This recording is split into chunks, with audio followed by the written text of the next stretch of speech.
Once I unboxed my 16-inch MacBook Pro, which you can see in this video, I immediately began setting it up to handle my working days as a content creator. After ensuring that the latest OS runs on the machine, I turned off the automatic power on when opening the lid. While some people may appreciate it, I feel it really isn't cool that the MacBook ships with that feature turned on. Next, I went to System Preferences General and switched the appearance to dark with purple accent and high white colors. I want everything to be maximally eye-friendly and least distracting and throughout.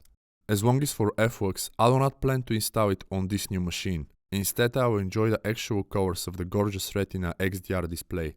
Plus, as a biohacker, I always have a pair of Swanwick blue-white blocking glasses around. Before even thinking about installing any power-hungry apps, I immediately did that with the one which is the beginning of all my content creation, Grammarly. Ukrainian-made, Grammarly likely is my all-time favorite app. It didn't just make me a better creator, it helped me publish both of my books and pretty much all my content. It also continues to let me understand better precisely how I want to deliver my thoughts, facilitating my style as an author. Although I installed the app, I much rather have the projects I currently work on pinned to my browser, which for this type of work and in general is Safari. And this also applies to my journals, which I back up every month.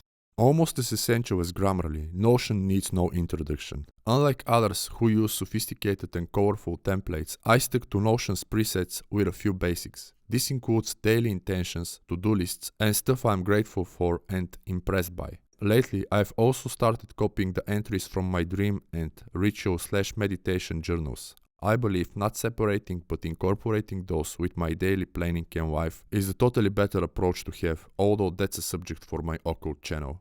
Eager to test my Mac as a content creator, I logged into my Creative Cloud account and began downloading the apps I mainly use. Starting with Premiere Pro and After Effects, these include Photoshop, Illustrator, Media Encoder, and InDesign, which I use occasionally when publishing a book.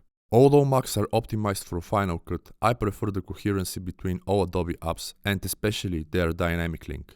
Next to my main apps, I downloaded VS Code. I also installed extensions like Highlight Matching Tag, Auto Rename Tag, Live Server, Prettier, Peak, Live SAS Compiler, and a few others. Besides them, I installed the shell command path so I can readily open VS Code via terminal. Along with VS Code, I downloaded the latest version of Chrome. While somewhat irritating regarding web browsing, writing, and Notion, Chrome is the gold standard for expecting your work as a developer. Speaking of that, I also ensured that Chrome and its expect element are both in dark mode.